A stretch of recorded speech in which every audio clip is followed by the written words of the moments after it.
Hello! Welcome to Kabayan Farming. For today's video, ipiprepare po namin yung pagtataniman ng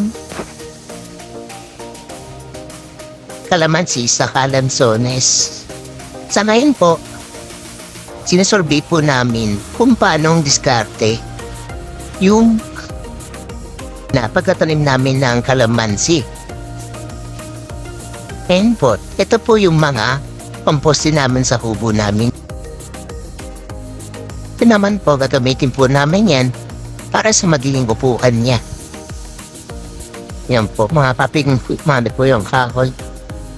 Yan po, kine-check po namin lahat-lahat ng mga magandang idea kung ano yung distansya, kung anong pinakamagandang posisyon ng mga paglalagay ng lansones sa kalamansi. Yan po, yung mga mahangat na mga saging na po yan, tatanggalin na rin po namin yan.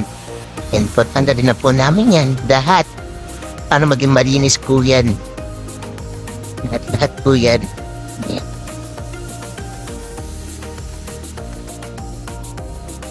Let's ko lang po yung sarili ko. Yan po, habang sinecheck ko po yung syempre, selfie rin tayo pag may time. Yan po. I-text ko lang po yung area.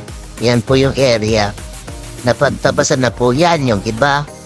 At papatuloy pa rin po hanggang ngayon po yung pagkatabas niyan. Yan po. Nag-start na po yung mga tsuhin ko sa pagkatabas. Yan po, mga tsuhin ko po yan dalawa. Sila po yung nagtabas ng area na pagtataniman ng kalamansi sa kalansones. Yan po. Ito naman po yung cover na yan, yung harang na yan. Nilipat ko na po yan. And tapos ito po yung bignay. Natuwa lang po ako. Ang ganda po kasi masyado. Yan po. Yan, nilipat ko na po yung mga net. Para iwas na rin po sa mga manok ng tatay ko. Marami po kasi native yung natatay ko.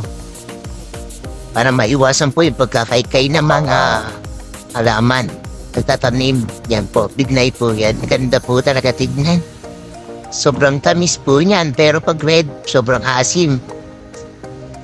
Yan, tinatanggal ko po yung mga kayakas na mga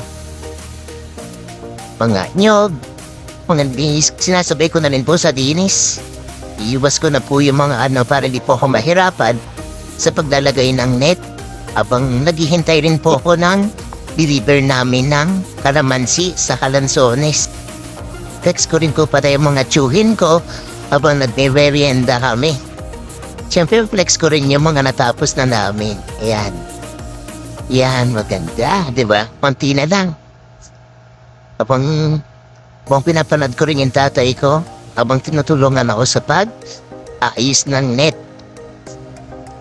Yan. Kapit na siya matapos dyan sa part na yan.